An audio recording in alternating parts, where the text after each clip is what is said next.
Quisiera compartir con vosotros este tema, la fe imperdible, y os invito a ir a 2 Timoteo capítulo 4. 2 Timoteo capítulo 4. Aunque es una introducción que no es tanto una reflexión sobre este pasaje. ¿Sabéis? El imperdible, ¿tenéis en casa imperdibles? O a lo mejor lo tenéis puesto en algún sitio en estos momentos, no lo sé. Pues el imperdible es un objeto que se inventó hace un montón de años. Un tal William Hunt, un norteamericano, que se dedicaba empezó a trabajar inventando muchas cosas, entre ellos máquinas de coser, pues descubrió que las agujas, según cómo se ponían, pinchaban. Y entonces se le ocurrió, estamos hablando de 1849, se le ocurrió pues doblar esa aguja, ponerle un seguro y nació el imperdible, fijaos. Pero es que lo divertido del tema es que este hombre lo inventó para sacarse una deuda de encima. Y tenía una deuda de $15 de aquella época, de hace un montón de años, y al cabo de poco tiempo otros más listos dijeron: el imperdible es un buen negocio. Fijaos, aquello. Lo vendió la patente por $400 y pudo devolver la deuda y quedarse con algo, ¿no? ¿Cuántos imperdibles se habrán hecho a lo largo de la vida, ¿no? Las cosas son extrañas a veces. Sin embargo, hoy hablaremos no de esos imperdibles, sino de la fe. Vamos a ver si es imperdible o no. Leemos en 2 Timoteo, capítulo 4, versículo 9. Está escribiendo Pablo, que seguramente son de las últimas palabras que escribió antes de ser sacrificado. Dice así, 2 de Timoteo, capítulo 4, versículos del 9 en adelante. Le dice a Timoteo: procura venir pronto a verme, porque Demas me ha desamparado, amando este mundo. Y se ha ido a Tesalónica. Crescente fue a Galacia, y Tito a Dalmacia. Solo Lucas está conmigo. Toma a Marcos y tráele contigo, porque me es útil para el ministerio. A Tíquico lo envía a Éfeso. Trae cuando vengas el capote que dejé en Troas en casa de Carpo y los libros, mayormente los pergaminos. Alejandro, el calderero, me ha causado muchos males. El Señor lo pague conforme a sus hechos. Guárdate tú también de él, pues en gran manera se ha opuesto a nuestras palabras. En mi primera defensa ninguno estuvo a mi lado, sino que todos me desampararon. No les he tomado en cuenta.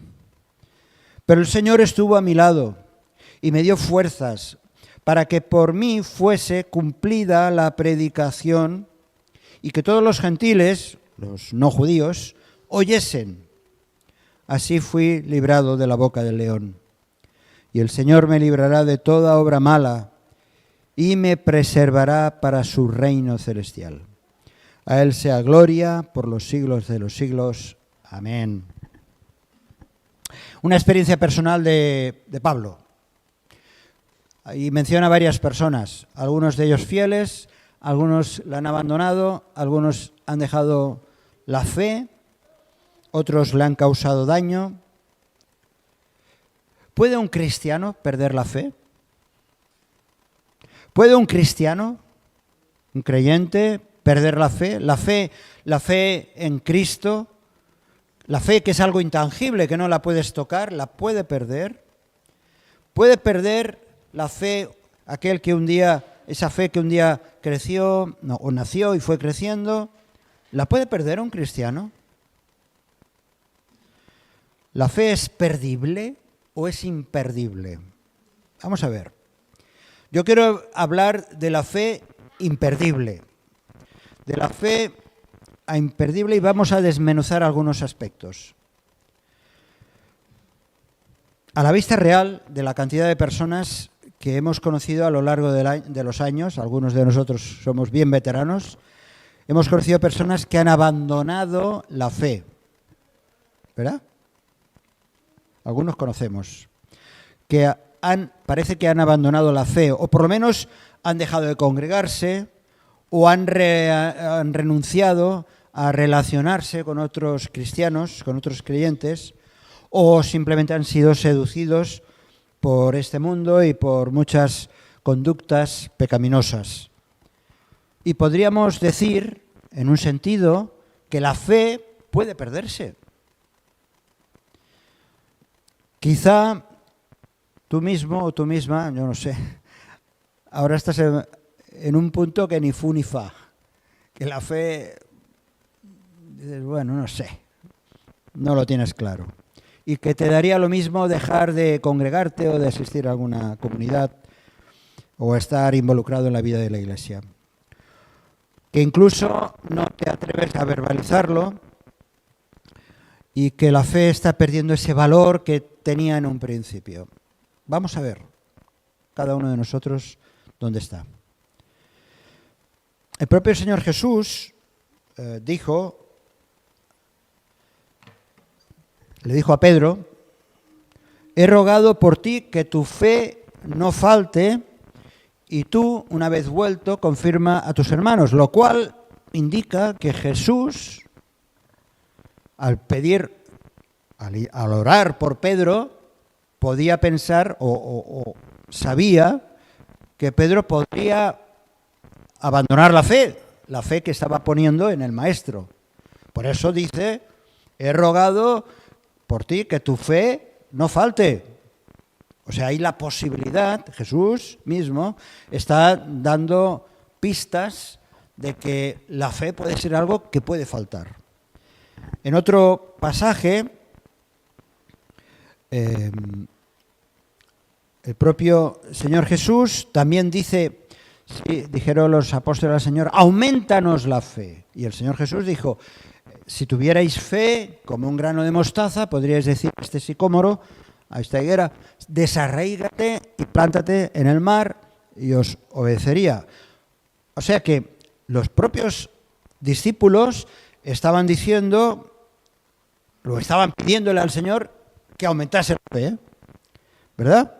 Y el Señor Jesús dice: oye, si tuvieras fe como algo como un grano pequeñito de mostaza, si tuvieras esa clase de fe, entonces ocurrían cosas grandes. Con lo cual, hay otro aspecto también a considerar, es que no solamente se puede perder la fe, sino que además vemos que puede crecer o puede menguar. ¿Sí? El Señor Jesús lo tenía en cuenta eso. Bien. Así que parece ser que si la fe es algo que puede crecer o faltar, ¿por qué no va a perderse? ¿Verdad? Si mengua tanto, ¿por qué no va a perderse? Así que vamos a ver algunos aspectos. Yo, antes de seguir adelante, me gustaría poner 3 advertencias delante nuestro. En primer lugar, hablar que la salvación, vamos a pensar en varias cosas. En primer lugar, la salvación eterna está garantizada. Perder la fe es posible, es mi opinión personal. Perder la fe es posible, pero perder la salvación es imposible. Y os voy a compartir lo que son mis argumentos o lo que yo encuentro en la palabra de Dios. Repito, perder la fe yo creo que es posible, pero perder la salvación es imposible. ¿Y en base a qué lo afirmo? Pues en base sobre todo a las promesas de Dios y al carácter mismo de Dios mismo, al propio carácter de Dios. La persona que ha recibido a Jesucristo por fe y ha confiado en Él, en su obra, tiene la garantía de vida eterna. Cuando se encuentra con el apóstol, se encuentra en aquella situación del carcelero y aquellos hombres, cuando reciben, el carcelero y su familia reciben ese evangelio, dice: cree en el Señor Jesucristo y serás salvo tú y tu casa. Serás salvo ya desde el momento de creer. Dios no es un Dios despistado. Yo lo soy. Por ejemplo, cuando compramos un electrodoméstico, ya luego no me acuerdo dónde he dejado la garantía. No sé si os pasa a vosotros, que los papeles esos siempre los dejamos en un cajón y luego no acordamos ni en qué cajón está. Dios no es despistado como tú y como yo podemos ser. Si has creído de verdad en Cristo, las promesas del Señor nos hablan precisamente de vida eterna. Y Dios no iría de ninguna manera en contra de sus propias promesas. Pablo a los Efesios dice: porque por gracia sois salvos por medio de la fe. La salvación viene por medio de la fe en Cristo. Dice, y esto no es de don de vosotros, es un don, es un regalo de Dios. No por obras, no porque tú seas un buen chico o una buena chica vas a tener esta salvación, sino por la fe en Cristo. Dice, para que nadie se gloríe. Y además, dice, somos hechura suya, puestos a su imagen. Dice, hechura suya somos, creados en Cristo Jesús. Creados para la eternidad, creados con vida eterna en Cristo Jesús. Dios no iría nunca en contra de sus propias promesas, porque Él es justo, Él es fiel. Su sí es sí, su amén es amén. Y la vida eterna que ha concedido un día aquel que creyó en Él, eso permanece para siempre. Porque ha nacido de nuevo, porque es una nueva persona. El cristiano, la persona que ha creído en Cristo, el hombre, la mujer, desde el momento de su creencia, ha venido a ser una nueva creación, una nueva criatura. Dice Pablo a los Corintios que si alguno está en Cristo, es una nueva criatura. Las cosas viejas pasaron, tu pasado ahí está, lejos, dice en otro pasaje del Antiguo Testamento, los pecados en el fondo del mar, una manera de ilustrarlo. Y aquí ahora todas son hechas nuevas. Eso ocurre a partir del momento en que has creído en Cristo, en que has aceptado a Cristo como tu Salvador personal. Una persona convertida realmente, porque está en Cristo, luego hablaremos un poco más de eso, es una nueva creación, es algo nuevo, no deja de ser algo nuevo, no deja de ser esa nueva creación. Y Dios no va a cancelar ni a tirar a la papelera esa promesa que ha hecho. No la va a hacer. El cristiano, dice el apóstol Pedro, dice también que vosotros, dice, fuisteis rescatados de vuestra vana manera de vivir, la cual recibimos de nuestros padres, no con cosas corruptibles, como oro o plata. Hemos sido rescatados con la sangre preciosa de Cristo, como hemos estado recordando esta mañana. Dice, como de un cordero sin mancha y sin contaminación. Rescatado, redimido, salvado. Esto significa comprado, liberado. Y en este caso, a un precio que nada menos que ha sido la sangre de Cristo. No hay garantía de fábrica que se pueda cancelar. Aquí. Si un cristiano perdiera la salvación, yo creo que esa sangre derramada perdería su valor. Y no es así. La sangre de Cristo no va a perder nunca su valor. La sangre de Cristo es una moneda devaluable de ninguna manera. La sangre de Cristo mantiene su valor. Pablo afirma algo que es un pilar en la doctrina cristiana de la Reforma protestante, que como veis en los anuncios, a final de mes va a haber un encuentro que se celebra cada año con las iglesias, por ejemplo, de aquí, del Camp de Tarragona. Hay un pilar que nos habla precisamente de este. Justificados por la fe, tenemos paz con Dios, para con Dios, por medio de nuestro Señor Jesucristo. Nuestro pecado fue cancelado allí en la cruz para siempre. Para siempre. Es decir, Dios nos ha declarado justos por la fe puesta y depositada en Jesucristo. ¿Él se va a retractar, el Señor, de toda esa declaración? ¿Se va a echar marcha atrás? Podríamos estar considerando estos textos y argumentos, pero este es un principio de una advertencia que antes de seguir adelante quisiera dejarla bien clara. Un cristiano, una cristiana verdadera, no puede perder la salvación porque Dios tendría que retractarse de todas y cada una de sus promesas. Y Dios no es hombre para que se arrepienta y cambie de parecer.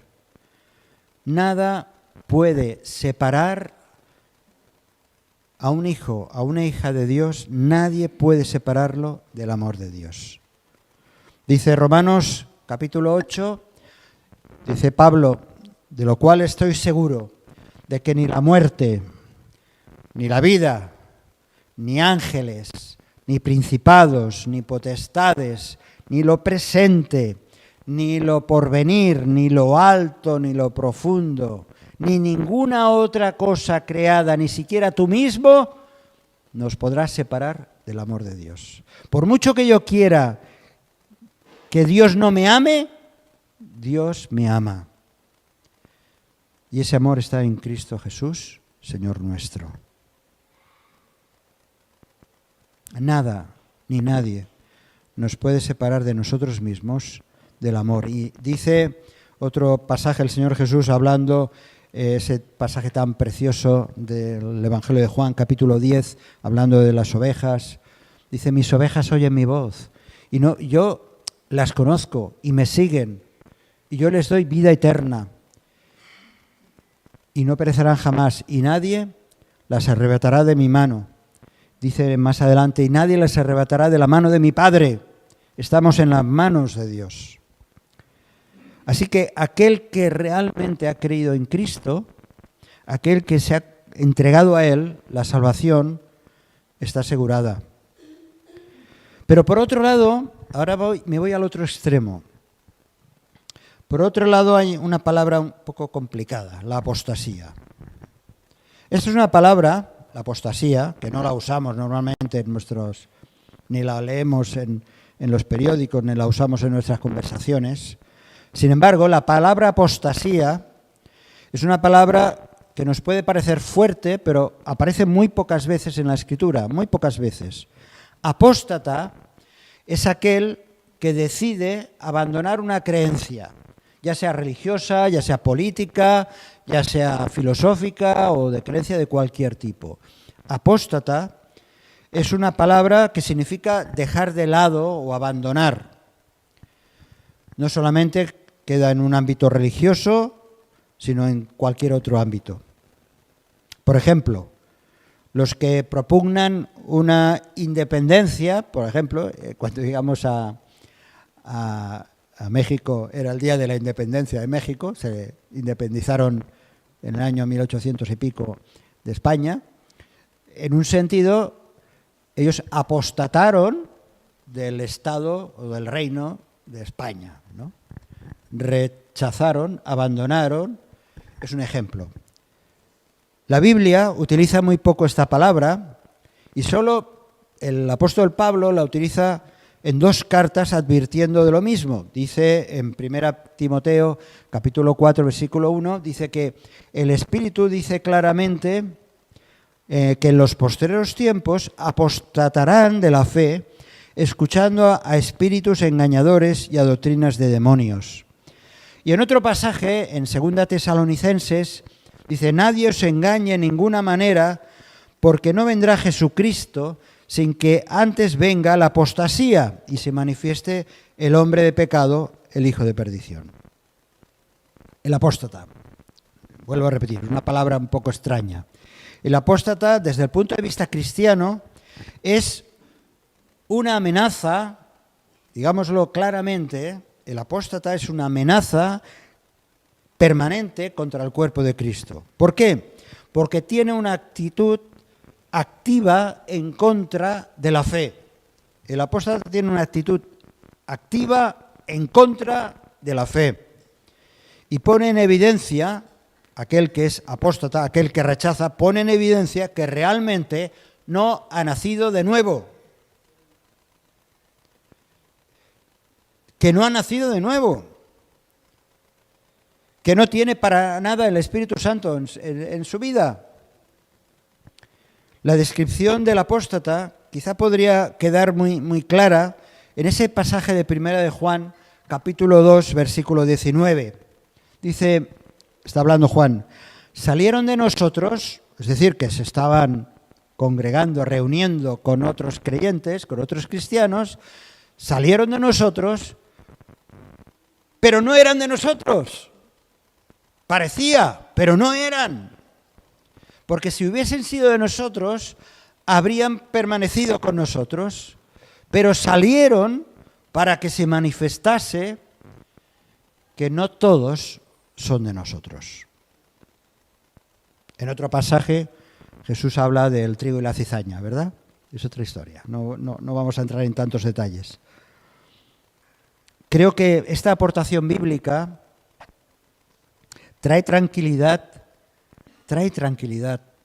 sobre todo consuelo a los creyentes fieles al recordarnos que hay personas, y en muchos casos tristemente familiares o conocidos o amigos a lo largo de la vida, que un día estuvieron entre nosotros, pero no eran de nosotros. Esta es la realidad. Apóstata es una cosa, y haber perdido la fe es otra. ¿Vamos cogiendo conceptos?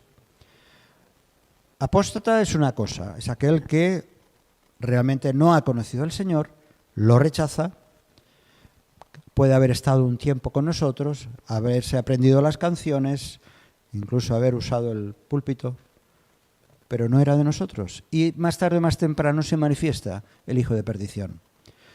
Pero también, por otro lado, hay aquellos que, hermanos, hermanas, que han perdido la fe. Ahora los inconversos no han perdido la fe. También es otro concepto. No la tienen, ¿verdad? Los inconversos no han perdido la fe, es que simplemente no la tienen. No la tienen.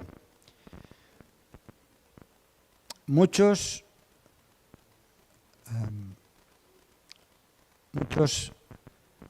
han caminado cerca del Señor, muchos le siguieron, parecían discípulos de Cristo porque les gustaba, porque les daba de comer, porque sanaba a unos y a otros, pero no todos fueron sus verdaderos discípulos.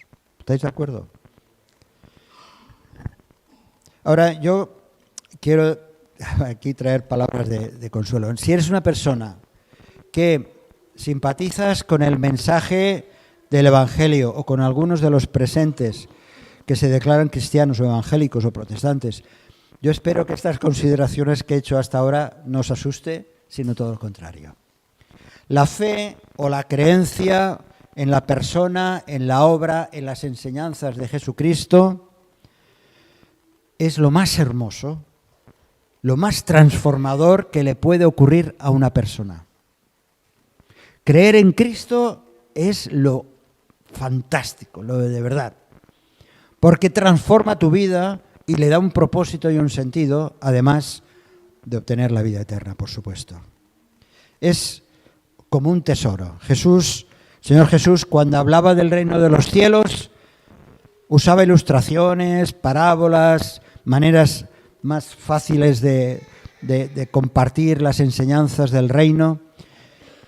Y mostraba que el reino de los cielos es como un tesoro, es un tesoro escondido. Y hablaba en una ocasión como si fuera un campo donde un hombre encuentra un tesoro y dice que vende todo lo que tiene para comprar ese campo y quedarse con el tesoro. Eso es el Evangelio.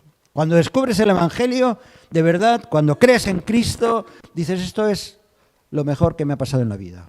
Y no lo dejo nunca, nunca. Porque Cristo ha mostrado su amor por mí. Así es el Evangelio de salvación. Cuando descubres tan grande y tan generoso amor de Dios, expresado en esa cruz del Calvario, como hemos visto, y que fuera de Él no hay posibilidad de entender que más allá de la muerte hay una esperanza que solamente Dios puede dar. Cuando uno encuentra que en Cristo hay esperanza y vida eterna, entonces es un día excelente, porque empieza un nuevo andar, solo por poner tu fe en la persona de Cristo Jesús. Así que aquellos que nos puedan seguir desde la distancia o aquí, reconocer el pecado, como hemos considerado antes, y dejar que el Espíritu Santo haga esa obra nueva en nuestra vida, eso va a traer no solamente un nuevo andar, un nuevo respirar, sino también una esperanza y un propósito. Pon tu mirada en Cristo, que Cristo sea el centro de tu vida. Y eso sí que da seguridad. Pero estamos hablando de, ¿uno puede perder la fe? Para ir llegando a puntos más concretos, quiero hablar del anclaje de la fe. Para que no hayan situaciones de pérdida, hay algo imprescindible que todo creyente debe ser consciente de esta realidad. Cuando estamos hablando de la posibilidad de un cristiano que pierda la fe, por lo menos es lo que yo estoy diciendo, podemos estar un poco banalizando el tema, que no es mi deseo. Nuestra fe, fijaos bien en este punto, nuestra fe no está basada en nuestra propia fe, sino nuestra fe está basada en Cristo. En Cristo. Antes hemos hablado de salvación.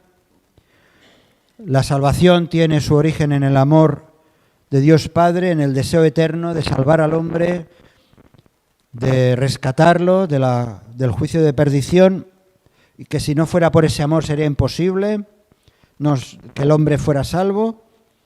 Es ese amor que le llevó a Dios a enviar a su propio Hijo para morir en la cruz. Pero hemos de recordar que no somos salvos por nuestro deseo de creer. Somos absolutamente salvos por medio de Jesucristo. Somos salvos también en Él. Es decir, por estar unidos a Él. Por estar unidos a Él. Por estar anclados en Él. Cuando una nave, un barco, llega a un puerto, no simplemente echa el ancla, ¿verdad? Sino que cuando llega a un puerto tiene que pagar el amarre. Los barcos grandes y los pequeños. Aquí en el port de Cambrils, todos los barcos que vemos ahí bonitos y no tan bonitos tienen que pagar el amarre. No solo echar la ancla, sino pagar un precio. Desde el momento que ejercimos la fe en Cristo, la vida del cristiano está anclada en Cristo. Pero ese precio no lo pagamos nosotros, de ese anclaje. Ese precio lo pagó Jesús. ¿Entendemos? Estamos anclados en Cristo.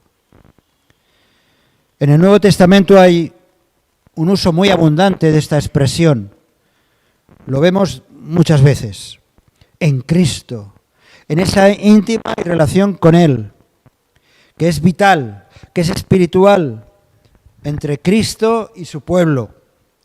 Los creyentes son descritos de muchas maneras. Mirad, aquí hay unos ejemplos solamente. Dice que fuimos escogidos en Cristo, escogidos. Fuimos aceptos en el amado, que es Jesucristo. Arraigados y solidificados y confirmados en Él. Hechos justicias de Dios en Él. ¿Está claro? Hay muchos otros pasajes. Siempre en Cristo. Incluso en la muerte. Dice Apocalipsis capítulo 14, versículo 13. Bienaventurados de aquí en adelante los muertos que mueren en el Señor. Incluso en el Señor, bienaventurados. Sí, dice el Espíritu, descansarán de sus trabajos porque sus obras con ellos siguen. Por lo tanto, esa unión del cristiano con Cristo es eterna. Es eterna. Hemos sido escogidos desde la eternidad hasta la eternidad. O sea, para siempre. Porque existía ya en la mente y en el propósito de Dios. Dice Romanos capítulo 8, y sabemos que a los que aman a Dios, todas las cosas les ayudan a bien. Esto es, a los que conforme a su propósito son llamados, porque a los que antes conoció son conocidos, también los predestinó, los fueron predestinados para que fuesen hechos conforme a la imagen de su Hijo. Eso es tremendo. Todo el propósito y el plan de Dios para aquel que un día decide aceptar al Señor en su vida. Descubre muchas cosas. Descubre que el Señor realmente te estaba llamando. El Señor ya te conocía. El Señor sabía que tú ibas a dar esos pasos. Y que el propósito era que tú fueras conforme a esa imagen de Jesucristo. Tremendo. Todo eso es tremendo. No es cualquier cosa. Así que no me digas, es que mi fe... No me vengas con tonterías. Que es grande la obra de Dios. Es grande. Es perfecta. Es un círculo cerrado. Pero no solamente esa ancla espiritual, no solamente es eterna, es espiritual también. No solo porque se establece esa comunión con Cristo, sino que además, sin entrar ahora en detalles, nos ha dado del Espíritu Santo. Nos ha hecho, nada menos dice la Escritura, templos, casa del Espíritu Santo. El Espíritu nos regenera, nos consagra, nos sella, es decir, nos certifica, nos da esa garantía y está siempre a nuestra disposición. También cuando metemos la pata, cuando pecamos y nos equivocamos, dice, Fernando, que vas mal. Pero el Espíritu Santo está presente en la vida del creyente. Y esa unión es imperdible, porque depende de ese anclaje, esa unión es imperdible porque depende exclusivamente de las promesas de Jesucristo y de la gracia de Dios. No depende de mí, no depende de ti, depende de sus promesas y nos sella para la eternidad.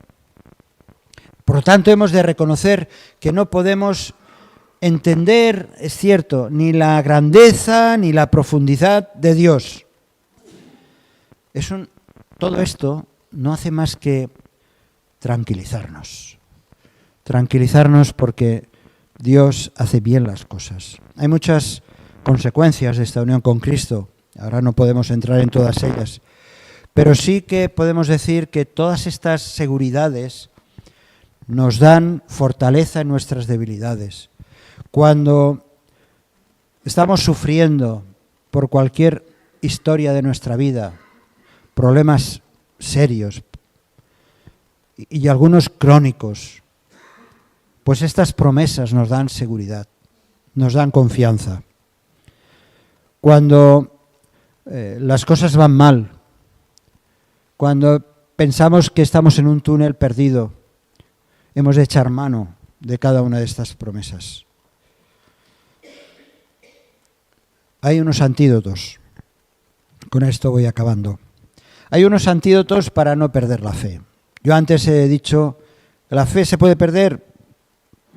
Yo creo que sí, porque es un hecho real que he visto en muchas personas.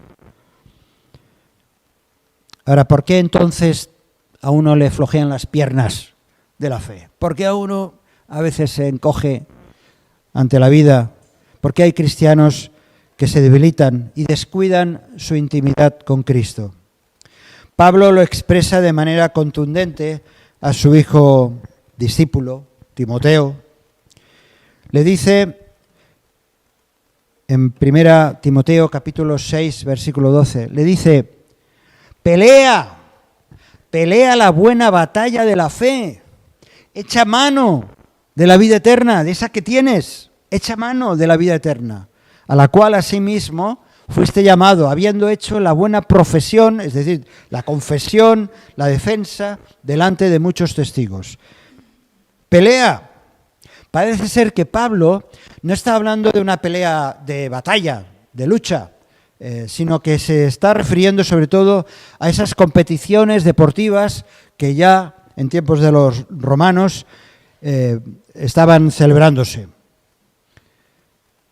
Estaba hablando acerca de una competencia deportiva donde se debe demostrar el esfuerzo, la constancia, también la dignidad, también la nobleza. Otra traducción de este pelea la buena batalla de la fe sería: compite con nobleza tu fe, compite, esfuérzate. Me agrada la versió catalana. Diu, lliura el noble combat de la fe. Libra ese combate con nobleza.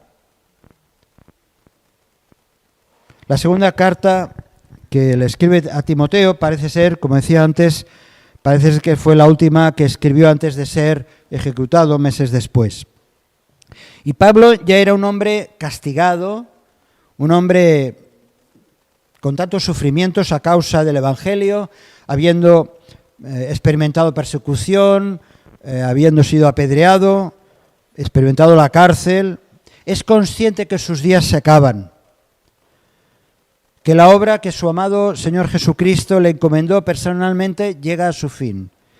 Y entonces es interesante que en el capítulo 4 de 2 Timoteo, versículo 6, dice que está dispuesto a ser sacrificado. Dice el versículo 6, porque yo ya estoy para ser sacrificado y el tiempo de mi partida está cercano. Dice esto, Pablo: el tiempo de mi partida está cercano. Y esta palabra, partida, en griego es analusis, de donde viene la palabra análisis. Y tiene que ver con ser algo desatado, algo que está desuncido.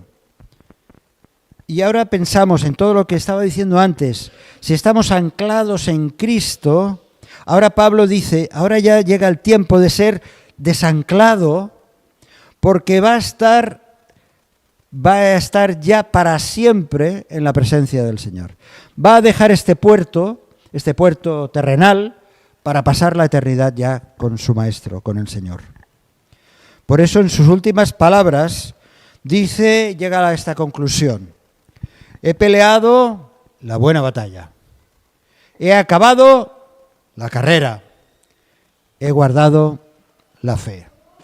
Tremendo, tremendo. La fe no se pierde si la guardas. La fe no se pierde si luchas por ella. Si guardas ese buen depósito por el Espíritu Santo que mora en ti y que mora en mí. Así que no has de tener temor. Yo a veces escucho oraciones decir: Señor, que no pierda la fe. No, si no se lo pidas al Señor, no se lo pidas. Si el Señor lo que quiere es que trabajes por ella. La fe se pierde si no la alimentas. Si no la alimentas con la palabra, si no te nutres de ella. La fe, claro que se pierde. Como decía, la segunda carta a Timoteo está llena de consejos personales relacionados con la palabra.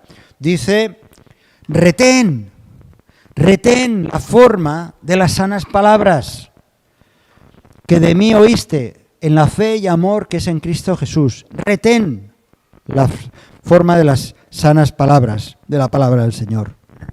La fe se pierde si no la ejercitas, si la tienes como un hecho histórico que ocurrió hace 20 años, hace 5 meses o hace 50 años. Si no la ejercitas, claro que se pierde. La fe hay que aplicarla diariamente en la vida. La fe no puede ser estática, es dinámica, es retadora, es renovadora, va renovándonos continuamente.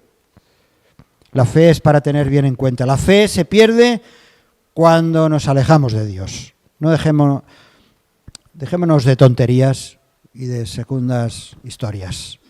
Cuando uno se aleja del Señor, cuando damos pasos a ideas mundanas, cuando estamos obedeciendo el sistema de este mundo, en lugar de tener en cuenta la palabra de Dios, cuando no hay consistencia bíblica en nuestras decisiones, cuando estamos actuando en oposición a la voluntad de Dios, pues se pierde la fe.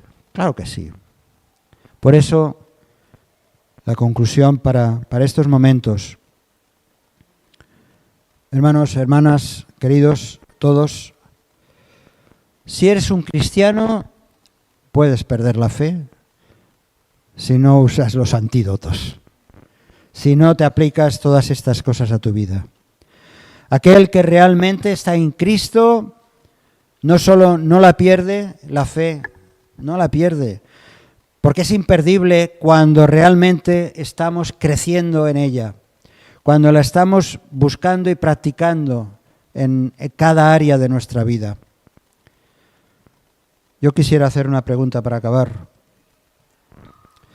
¿Qué es lo que impide que realmente, como exhortaba Pablo, qué impide a que mi fe sea restaurada? Si nuestra fe flaquea, ánimo, porque podemos y debemos confiar en el Señor para estar bien, como decíamos antes, aumentando, creciendo como ese árbol. Ahora es tiempo de restauración, de volver a disfrutar de la fe, de aventurarnos a locuras por Jesucristo, de estar viviendo caminos nuevos que a lo mejor ni siquiera nos imaginamos, y caminos que Dios ha preparado para cada uno de sus hijos. La fe es imperdible.